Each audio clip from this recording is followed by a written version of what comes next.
voy a comentar nada de la canción, quiero que la escuchen, pero sí quería compartirles que siempre que paso a hacer una parte especial acá, siento como un calorcito acá. Así que me gusta mucho, me emociona. Espero que esta canción transforme un poquito más sus corazones.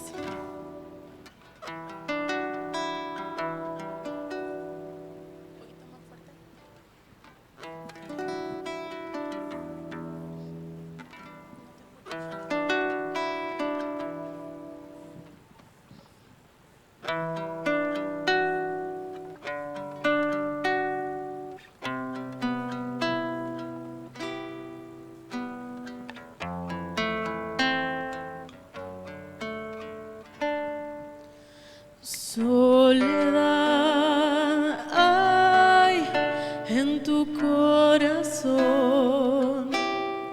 ya no hay paz, no hay amor, ni esperanza buscas y no encuentras, llamas y no oyen, ¿quién podrá entender tu dolor?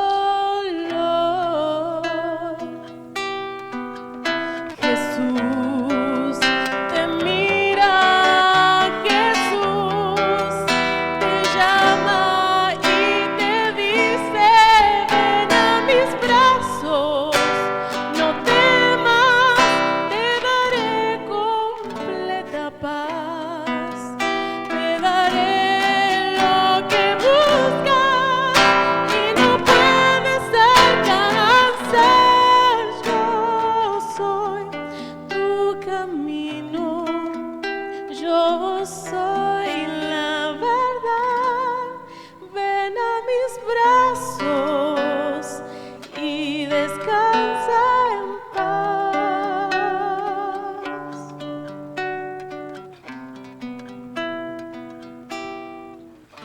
No pienses que afuera estarás mejor, nada te dará ni sufrirás sin el Señor. Busca su palabra, ve por el camino que te guiará a la eternidad. Jesús te mira, Jesús te llama y te dice: ven a mis brazos, no temas, te daré completa paz, te daré lo que buscas y no puedes alcanzar. Yo soy tu camino, yo soy la verdad. Ven a mis brazos y descansa en paz.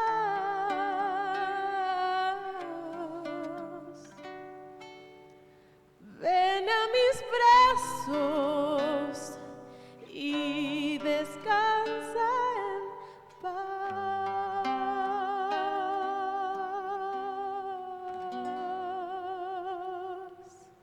Amén.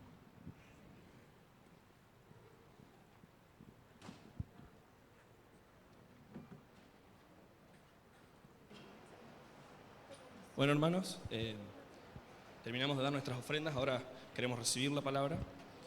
Y para que nada obstaculice la recepción del mensaje de Dios, para que podamos prestar suma atención, para que podamos realmente salir cambiados hoy, les quiero pedir que todos los que puedan se arrodillen y oren para que el mensaje de hoy les llegue a su corazón, para que el Espíritu Santo pueda estar en sus corazones y para que el pastor pueda predicar las palabras del Señor.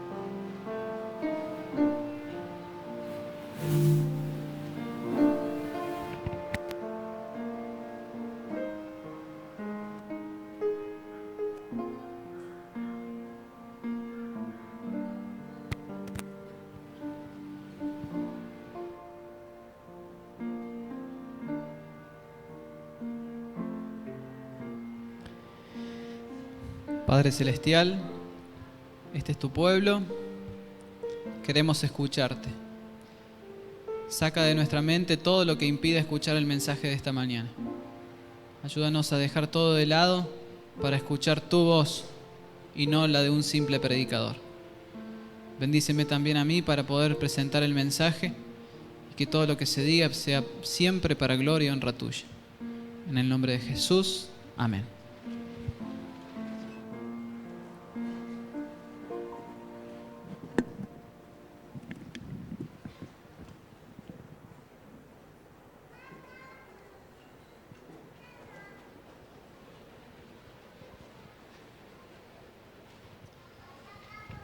Muy buenos días, hermanos. Feliz sábado. La verdad que es un gusto poder estar con ustedes. Debo ser una de las personas más felices del mundo por ser pastor de jóvenes y trabajar con este tipo de jóvenes, ¿sí? Dispuestos a dejar todo por el Señor. Gracias por las hermosas alabanzas que tuvieron. Nos hace bien y una de las cosas que caracteriza para que el culto sea lindo y que honre al Señor es que sea hecha de esa forma, ¿no? Con el corazón. Gracias, chicos, por hacerlo de esa forma. Saben que el sermón que quiero presentarles, mensaje, sermón suena, les voy a dar con un palo. El mensaje que quiero presentarles esta mañana, hace un tiempo que lo venimos charlando con amigos, así. ¿Vieron cuando a los que le toca predicar, quizás me entiendan un poco más, cuando vos hablas con uno y decís, este pensamiento lo tengo que incorporar? Y hablas con el otro y te lo confirma. Y se va sumando. Y el mensaje que yo quiero presentarles esta mañana, yo lo tenía preparado ya para hace un tiempo atrás, pero por diferentes cuestiones de cronograma de predicación no se había dado la oportunidad. Y pasó el tiempo y me dieron esta fecha para predicar. Y bueno, digo, avancemos. Y el sábado pasado, como yo tengo las 6 iglesias de afuera de la universidad, desde la central hasta Puigari, cada sábado trato de estar en alguna otra iglesia, pero me dijeron, estuvo muy buena la predicación de Ariel Gómez. ¿Cuántos de ustedes estuvieron acá? Muy bien. Entonces les vamos a pedir a todo eso que pasen y me cuenten de qué habló. No. Y me dijo, estuvo muy buena. Entonces yo, ¿qué hice? El sábado de tarde la miré por internet y dije, pero me hizo una introducción buenísima al mensaje que yo quiero presentar. Y eso me muestra de que Dios va guiando a personas que no tenemos quizás conexiones para poder presentar un mensaje a la iglesia en un tiempo especial. Por eso, si estás acá esta mañana y quizás hasta es por casualidad, quizás ni siquiera hiciste planes, es porque estoy seguro que Dios tiene un mensaje para vos.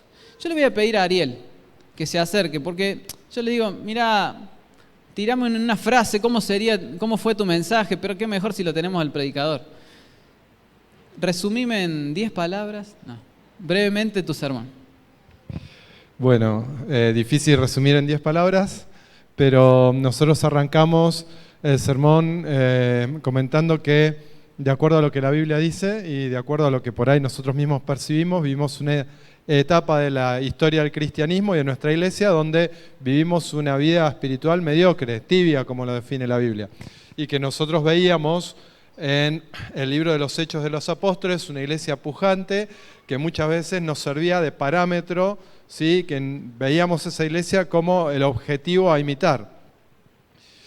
Y entonces nos pusimos a ver que en el libro de Hechos muchas veces nos pasan desapercibidos errores de esa iglesia, ¿no? Y encontramos 10 momentos de esa iglesia donde cometieron errores que cometieron los líderes, errores que cometieron los miembros de iglesia que le mentían a los líderes y a Dios, tensiones por el manejo de los recursos, tensiones por cuestiones teológicas, disputas personales. Y entonces encontramos 10 características que nosotros sí tenemos, ¿sí? Pero que no eran características positivas, sino que a veces son cosas que nos apenan a nosotros y que ellos, que eran gente de carne y hueso, también las tenían. Y entonces la pregunta era, y bueno, entonces ¿cuál es la diferencia? ¿No? Porque ellos eran una iglesia pujante, victoriosa, donde hacían milagros, donde salían y hacían cosas que hasta hoy nos maravillan y nos sorprenden, y encontramos que básicamente lo que ellos tenían, que Cristo era el centro de la vida de cada uno de los miembros y de la iglesia. Pedro con Juan iban caminando, alguien les pedía una limosna y le decían, todo lo que tengo te doy, y que era Cristo. iban y eran presentados ante el concilio los interrogaba, los juzgaba y el concilio decía, y la verdad se nota que estuvieron con Jesús. ¿Sí? Pablo y Bernabé iban a predicar a Antioquía y los llamaban cristianos, ¿no? Y entonces terminamos el sermón con un viaje imaginario, decíamos qué pasaría si estuviéramos de repente en un instante en nuestra imaginación en la puerta del cielo, viene un ángel, se acerca a nosotros y nos dice, bueno, ¿por qué quieren entrar? ¿No? Y veíamos que la única respuesta posible es porque somos discípulos de Jesús, porque somos discípulos de Cristo. Y si cada uno de los miembros de la iglesia, cada uno de nosotros realmente viviéramos esa experiencia de que lo más importante, lo único, lo central en nuestra vida es que somos discípulos de Cristo, entonces vamos a ser como la iglesia apostólica que tanto admiramos. Muchas gracias, Ariel. Por eso es que yo al título del mensaje de esta mañana le puse recalculando, ¿sí? Porque, viste, vamos en un camino, dice, bueno, y la gallega te dice recalculando. Tenemos que replantearnos cosas. Y encontré una forma de ilustrar esto de recalcular que a mí me hizo verlo de otra forma. Ustedes dos, Diego sé que es chileno y ella también. ¿No? Bueno, pero pasen ustedes dos. No tienen que hacer nada complicado, pasen. Ya pasaron a cantar, así que venga. Yo quiero preguntarles a ustedes. Yo acá tengo, Diego, ¿alcanzás a ver el líquido? ¿Hay líquido? ¿Sí? Ok. Acá tengo un vasito, traje el de mi hija, no tenía otro. Entonces, quiero que prueben el líquido que está adentro y que me diga qué sabor tiene. ¿Sí? Diego va a probar de este lado y ella va a probar de este lado. ¿Sí? Prueba, Diego.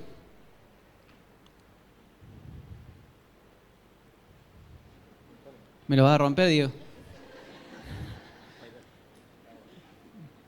A ver.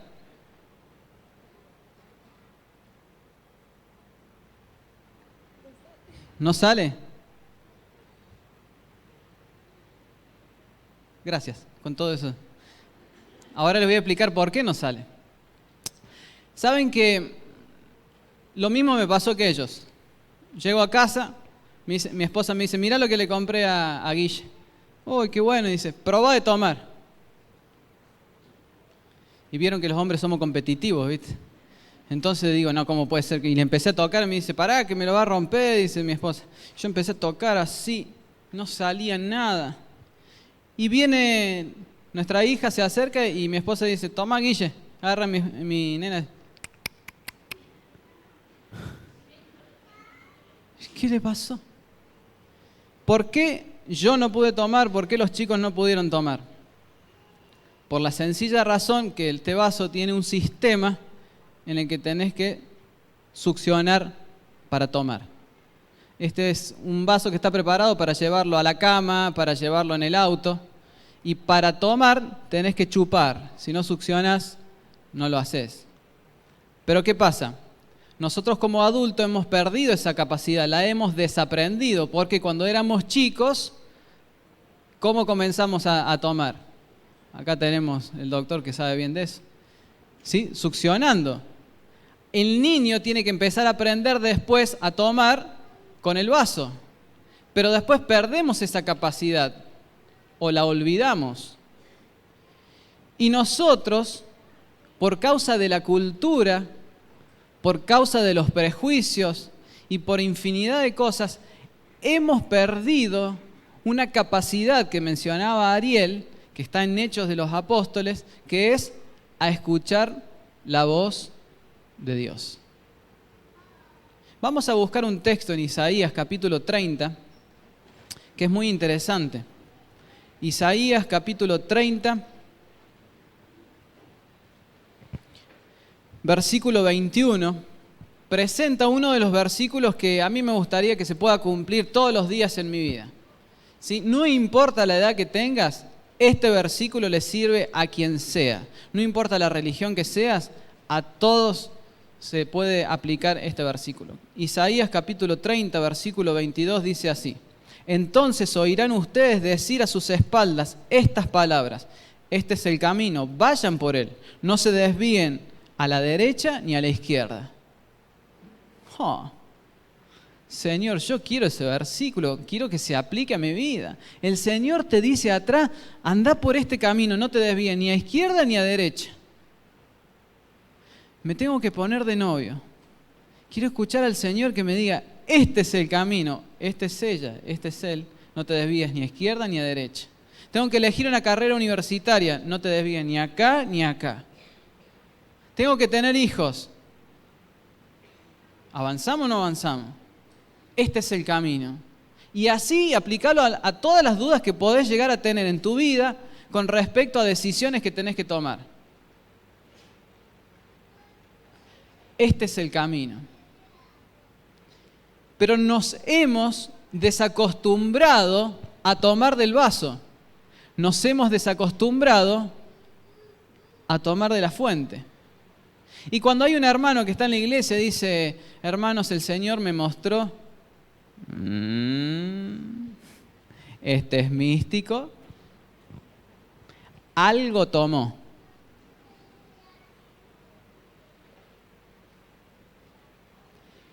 Y el mismo capítulo, porque en el versículo 21 dice eso, anda por este camino. Ahora en el versículo 2 dice el por qué a veces nosotros no podemos escuchar la voz de Dios.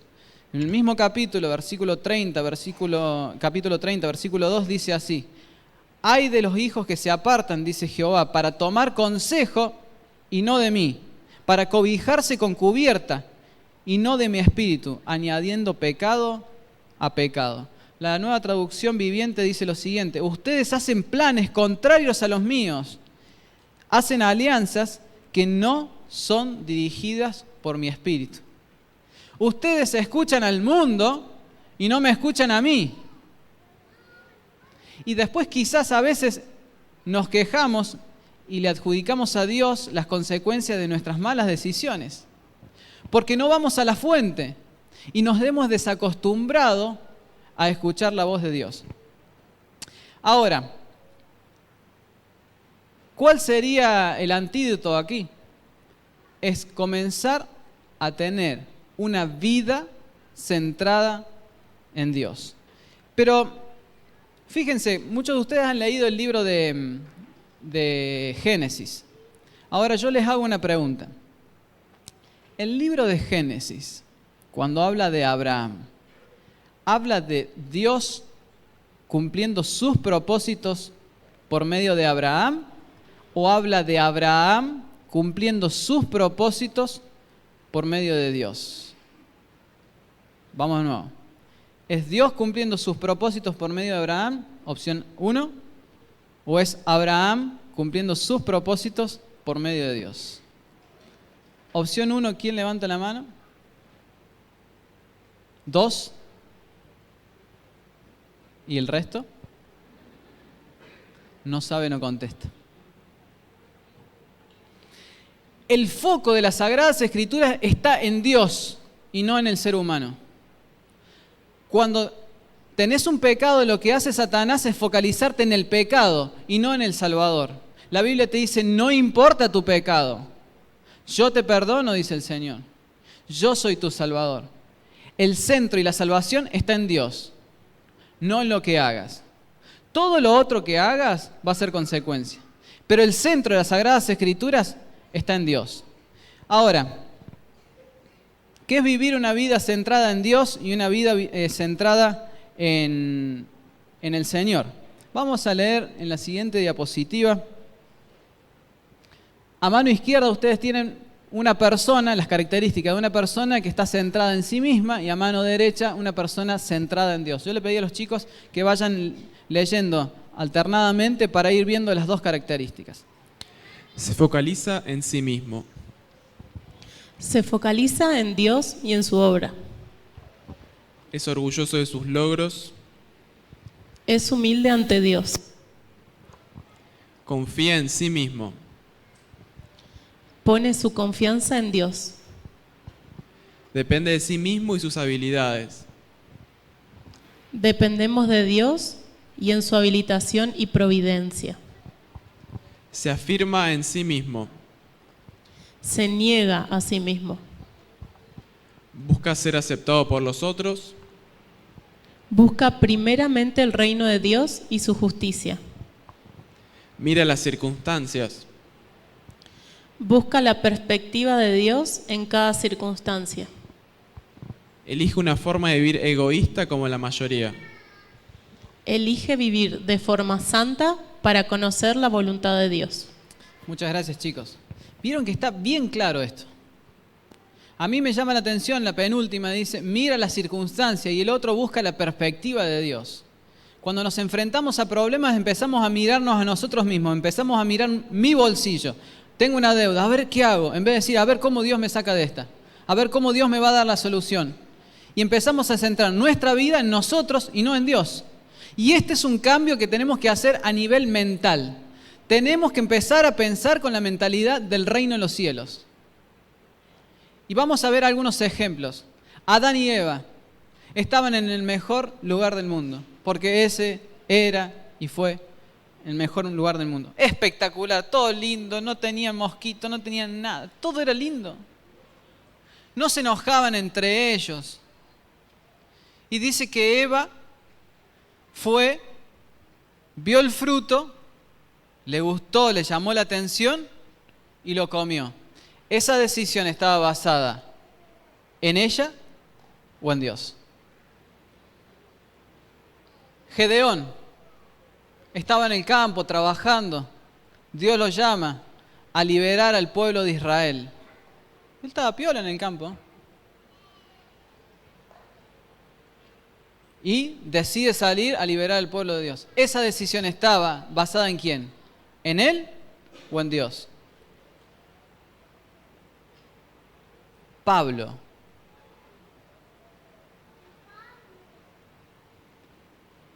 Tenía un estilo de vida, Dios lo llama, ¿sí?, a hacer todo lo contrario, porque eso era todo lo contrario, y él decide seguir el camino del Señor. Esa decisión estaba basada en Dios. Ahora, hay un texto, hermanos, que es clave en todo lo que venimos hablando, que lo vamos a poner en la diapositiva, está en Juan 12, 23 al 25, y dice lo siguiente. Jesús le dijo, ha llegado la hora de que el Hijo del Hombre sea glorificado. De cierto les digo que, si el grano de trigo no cae en tierra y muere, se queda solo. Pero si muere, lleva fruto. El que ama su vida, la perderá. Pero el que aborrece su vida en este mundo, la guardará para vida eterna. Es totalmente al revés de la mentalidad de este tiempo. Va a contramano. Por eso Jesús era un revolucionario. Iba a contramano. Y nosotros tenemos que empezar a pensar con la mentalidad del reino. Si queremos volver a la iglesia primitiva, si queremos ver el poder de Dios, porque si pensamos que el centro de las estrategias evangelísticas y el centro de mi vida soy yo, esta semana vi en Facebook esta foto, hermosa, ¿no? Acá tenemos algunos que hace poquito que se han casado, yo les di el curso prematrimonial, me imagino, hay fotos hermosas, ¿no?, de la salida, ¿sí?, lunes de miel. Esta es una pareja canadiense que se casó hace poquito y se fueron a sacar unas fotos a un parque. ¿Saben? ¿Escucharon? ¿Saben lo que pasó? En un momento el fotógrafo le dice, vamos a sacarte fotos a la novia sola en otro lugar. ¿Sí? Entonces la llevó a un lugar, vieron esas fotos románticas, que te hacen poner mirándote así, de todas las posiciones. Al hombre no le gusta eso, pero te la sacás porque es la única vez que te querés casar. Después nunca más, pero te la sacás ahí. Entonces la llevaron a la novia a sacarse la foto y imagínense la escena. La novia sacándose fotos y el novio está parado al lado de una laguna y unos niños jugando. Uno se empuja al otro y lo hace caer a la laguna. ¿Y qué hace el novio? No se ve muy bien, pero se tira a la laguna y lo saca el nene. ¿Qué hubieses hecho? Es tu casamiento. Tenés que volver a la fiesta. Después te van a hacer los juegos, te van a sacar la foto en el salón y todo. ¿Qué haces? Miren esa escena. No se ve muy bien, pero ahí se va el nenito todo mojado y él, el novio de la fiesta, sucio y mojado. Para hacer eso, te tiene que importar mucho el otro. ¿Vos qué hubieses hecho? Yo agarro el fotógrafo, le digo, maestro, vos vas a estar siempre atrás de la cámara, así que vení. Lo empujo, dale, sácalo. Pero yo, el novio de la fiesta, o sea, todos te vienen a ver, a vos y a tu esposa, nadie más. ¿Y te vas a tirar al barro, al agua para sacarlo? Y eso es empezar a pensar con la mentalidad del reino. Es ir a contramano del resto. Pensar con la mentalidad del reino. Por eso que el tema aquí es cómo podemos empezar a pensar a Dios como el centro de nuestras vidas. Y hay un seminario que estoy haciendo para aquellos que les interesa, se lo puedo pasar por WhatsApp, es sencillo. Son como si fuesen 40 madrugadas, pero cómo descubrir la voluntad de Dios en 40 días. Y algunos pensamientos los saqué también de ese seminario para este sermón. Está en inglés nomás. Yo lo leí cordobés leyendo inglés, imagínense. Pero se lee. Está muy bueno y me hizo replantearme muchas cosas con respecto a todo esto. Y me hizo ver que Dios comienza a actuar y siempre es Él el que toma la iniciativa. Si no, analicemos rápido 2 o 3 casos. ¿Qué estaba haciendo Dios cuando llamó a Noé a construir el arca? ¿Qué estaba haciendo Dios, volviendo al caso de Pablo, cuando llamó a Pablo? En esta historia, ¿el centro era lo que estaba haciendo la persona o lo que estaba haciendo Dios? El factor más importante acá es lo que estaba haciendo Dios. Y miren lo que dicen estos 2 autores del seminario. Una más, ahí está. Miren qué interesante este pensamiento que presentan ahí en ese seminario. Ahí están los autores. Dice, Dios nunca nos pide que soñemos algo que podamos hacer por Él. Dios nunca nos pide eso. No nos debemos sentar a pensar qué es lo que podemos hacer por Dios y entonces llamar a Dios que nos ayude a cumplir esos sueños. El patrón en las Escrituras es que nos tenemos que someter a Dios. Entonces, después que me someto a Dios, entonces esperar hasta que Dios nos muestre qué está por hacer. Y este es un concepto muy interesante. O descubrir qué es lo que Dios está haciendo y sumarnos a Él. Este es un concepto muy interesante, hermanos. Es descubrir qué es lo que Dios está haciendo a mi alrededor y ahora yo me sumo a lo que Él está haciendo. Pablo iba en una dirección y le dijo, escúchame, vení, mi plan es otro. Vos querés seguir tirando piedritas, vos querés seguir persiguiendo a los cristianos, pero mira, mi plan es poder llegar a los gentiles. Vení, Pablito, vení. Para este lado es, encara para este lado. Y a veces nosotros le decimos, Señor, tengo planes a 5 años. Y le hacemos un PowerPoint, ¿sí? Le decimos, mira, te mostramos acá, estos son mis planes, Señor, bendecime. Es más, soy tan organizado que lo tengo a 10 años. Es más, me senté a pensar y lo tengo a 15 años. ¿Qué hubiese pasado con Abraham si le hubiese dicho a Dios, Dios, yo tengo un plancito a 5 años de evangelización, quiero llegar a este pueblo, a este pueblo, a este pueblo, pero Dios dice, no, escúchame, vos tenés que ir a Sodoma y Gomorra, allá tenés que predicar, pero no, Dios, tranquilo, el plan de Sodoma y Gomorra es de acá a 10 años, ¿sí? Pero yo quiero ir a otro lugar, pero dice, no, Abraham, yo lo voy a destruir en poco tiempo, anda a predicar para allá, no, mi plan es a 5 años.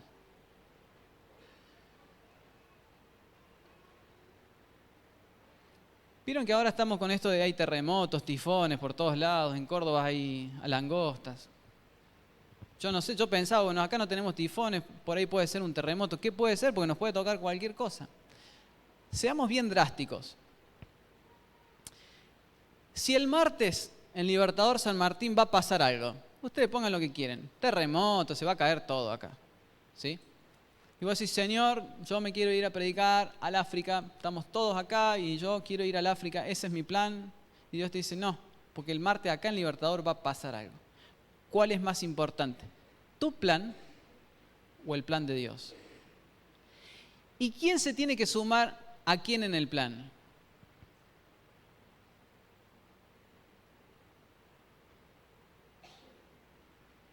Ahora, si no escucho la voz, si no cambio mi mentalidad y no empiezo a pensar con la mentalidad del reino, me voy a ir al África. Y allá voy a andar en África.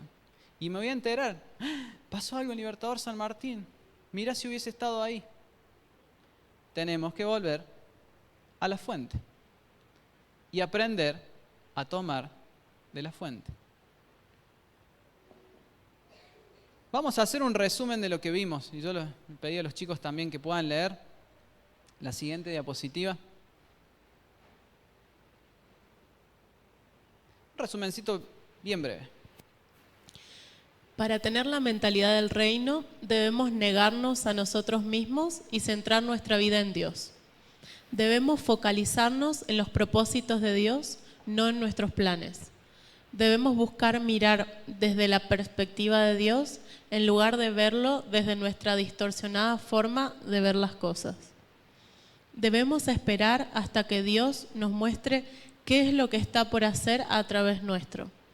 Y debemos ver qué es lo que Dios está haciendo a nuestro alrededor y sumarnos a eso. Interesante, ¿eh? Ahora, hay una frase que jamás la han escuchado. Presten atención porque nunca la han escuchado esta frase. Los planes de Dios siempre son mejores que los nuestros. No la escucharon nunca, ¿no? Jamás. La decimos, escuela sabática, sermón, la compartimos con... No, pero los planes de Dios siempre son los mejores. Pero es un principio que nosotros debemos empezar a comprender. Y vamos al ejemplo de Moisés, ¿sí? Moisés había sido llamado ¿a qué? A liberar al pueblo de Dios, ¿verdad?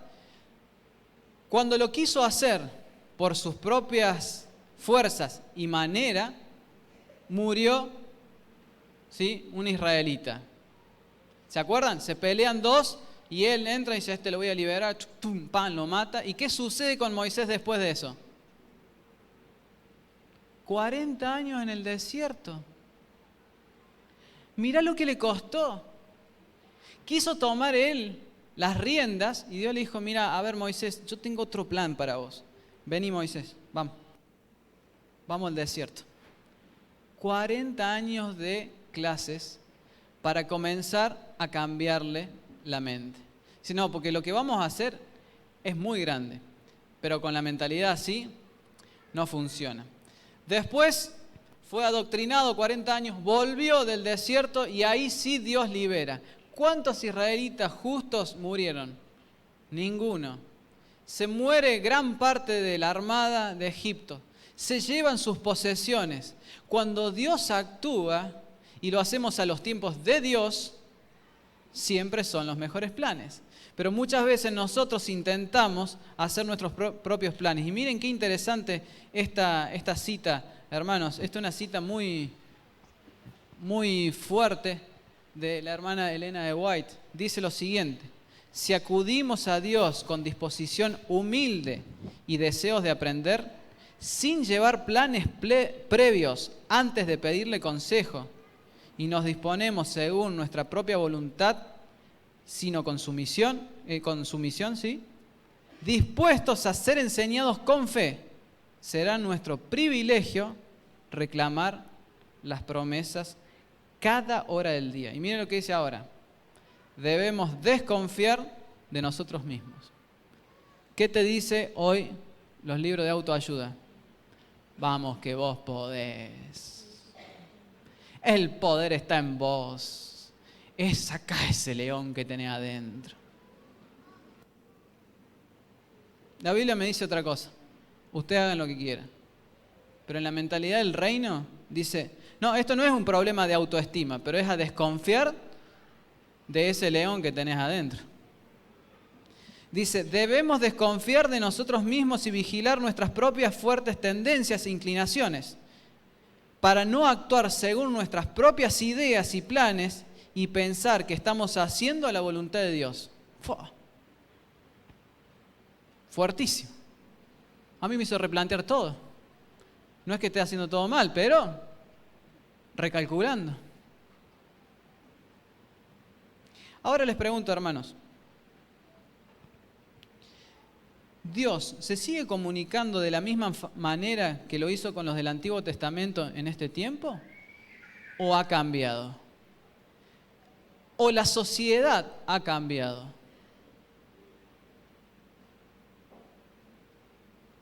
Por eso hoy quiero que leamos un texto que está en Hebreos 11 para cerrar, que a mí me ayudó mucho. Y este texto, y hay una cita que les voy a leer ahora que es bien breve pero re poderosa. Este texto, saben que yo no lo iba a presentar. Pero ¿qué pasa? Cuando lo estaba armando, un viernes de noche, estaba en casa y yo vivo cerca de la ruta para aquel lado y nunca escucho los autos. Nunca. Yo duermo, nunca escucho. Y esa noche me acuesto a dormir.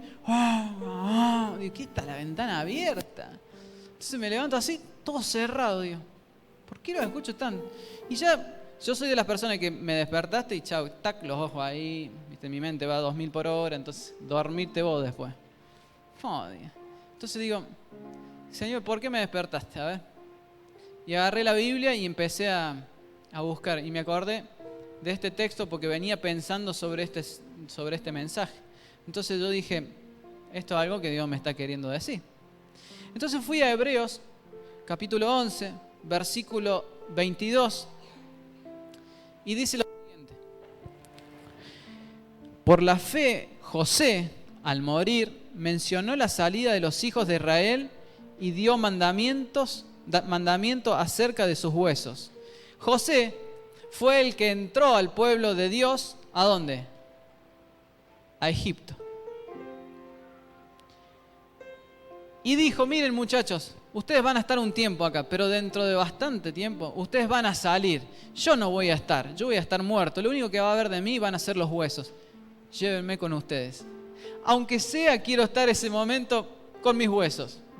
No voy a ver, no voy a sentir nada, porque los muertos nada saben. Pero llévenme. Y eso ustedes cuando me lleven mis huesos van a recordar que un día entraron porque Dios los liberó y los metió acá. Pero también que un día los va a sacar. ¡Fua! Y después sigue en el versículo 23, dice, por la fe Moisés, primero habló de José, ahora habla de Moisés, hecho ya grande, rehusó llamarse hijo de la hija de Faraón.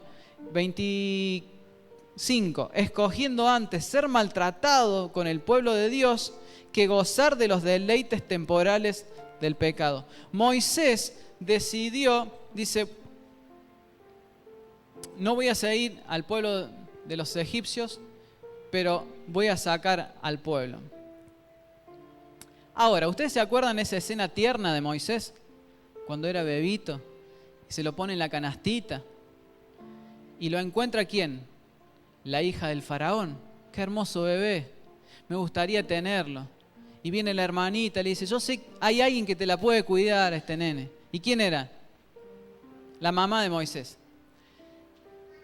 ¿Qué historias le habrá contado la mamá de Moisés a Moisés? Vos sabés, Moisés, que acá había un gran faraón. ¿Qué le va a contar esas historias? Él le contaba la historia de Abraham. Le contaba la historia de José, que cuando estaba acá, él llegó siendo esclavo. Y después fue el número 1 de los principales. Y la esposa del número 1 lo invitó a tener sexo. ¿Y qué dijo José? No, porque ¿no ves que estoy casado? No dijo eso. No, sos linda, sí, pero no puedo. ¿Dijo eso? No, dice, yo no podría deshonrar a mi Dios. Esa decisión que José estaba tomando, ¿estaba basada en él o en Dios? En Dios plenamente. Porque eso de tener sexo con la esposa de su jefe le iba a traer privilegios después. Quizás iba a tener un cargo aún mayor. Pero él decidió, en un mundo pagano y secular, ser un fiel hijo de Dios. Entonces, Moisés podría haber dicho, acá tienen al próximo José. Yo voy a ser el próximo José. Ya estoy en Egipto. Puedo ser un diputado, puedo ser un senador. Yo voy a ser un digno cristiano en un ambiente secular. ¿Y Dios qué le dijo? No, Moisés. Ese plan era para José. Yo tengo otro plan para vos. José entró al pueblo, pero vos lo vas a tener que sacar. ¿Te das cuenta que la mentalidad del reino no está basada en tus planes, sino en los planes de Dios? Por eso que esto lo podés ver de una forma microscópica o de una forma macroscópica. La microscópica es la cita que está a continuación. Dios quiere que confiemos en Él y gocemos de su bondad. Miren lo que dice. Cada día Él despliega sus planes ante nosotros y debemos tener los ojos y la percepción necesarios para captar estas cosas. Día a día Dios te dice cuáles son tus planes. No te lo dice cada 15 ni cada 6 meses. Día a día Dios te dice, yo tengo un plan para vos. Pero cuán poco se escucha en la iglesia decir, el Señor hoy me puso en el corazón que tenía que venir a decirte tal cosa. El Señor le dijo, no vayan para allá, sino vayan para allá. ¿Por qué no pasa? No sabemos tomar. Lo hemos desaprendido. Por eso Dios tiene un plan para vos todos los días, pero tenemos que tener los ojos y la percepción necesaria para captar ese plan. Puede ser un plan diario, pero también el plan que tenés a largo plazo, que es toda tu vida. ¿Qué estás planificando hacer el resto de tu vida? ¿Comprarte un terrenito, casa, autito y vivir? Está bueno la villa. ¿Inseguridad? ¿No hay inseguridad? ¿Querés vivir todo el día? ¿O Dios te dice, capaz como Moisés, mirá, tenés otro plan? Tu plan es, tenés que salir, o acá en Libertador San Martín, hacer esto y esto y esto. ¿Ya escuchaste la voz de Dios con respecto a eso? Pero ¿saben qué, hermanos? Dios no presenta su voz para planes que sean para nuestro propio deleite. Siempre es en función de la misión. Y es en función de alcanzar a otros. Para comprarte ropa, Dios no te va a hablar. Estas cosas no las hablo yo. Cuando Dios se manifestaba, siempre era para poder alcanzar a otras personas. Siempre era para alcanzar a personas que tenían necesidad de Dios. Y cuando empezás a vivir eso, vas a vivir la experiencia de Moisés. Hebreos,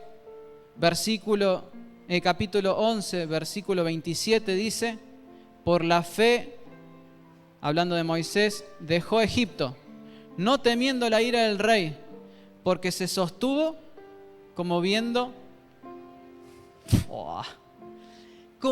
al invisible. Raro este versículo. ¿Cómo vas a ver al invisible? ¿Alguien lo vio al invisible? Pero eso es una experiencia, es caminar esta vida como viendo al invisible. ¿Cómo vas a ver al invisible? Cambiando la mentalidad que tenemos, incorporando la mentalidad del reino. ¿Es un desafío? Para mí también. Es un gran desafío. Pero si queremos ser protagonistas de este tiempo, tenemos que empezar a pensar con la mentalidad de Dios. ¿Querés que le dejemos este desafío en las manos del Señor? ¿Querés que oremos? Empezá a analizarlo, charlalo con otros y empecemos a hacer cosas con la mentalidad del reino. Oremos. Padre Celestial, gracias a nuestro buen Dios porque eres un Dios poderoso. Tú eres un Dios que te manifiestas y que deseas manifestarte en nuestras vidas. Pero a veces no lo podemos hacer porque nos hemos desacostumbrado a escuchar tu voz. Hoy te pedimos perdón. Hoy te pedimos y te rogamos que podamos ser bebés espirituales nuevamente. Que podamos aprender a succionar cada mañana tus planes. Y que también los planes de cada mañana puedan darnos un plan para el resto de nuestras vidas. Independientemente de la edad que tengamos, tú tienes un plan. Háblanos cada día. Ese es nuestro pedido de oración en esta mañana, en el nombre de Jesús. Amén.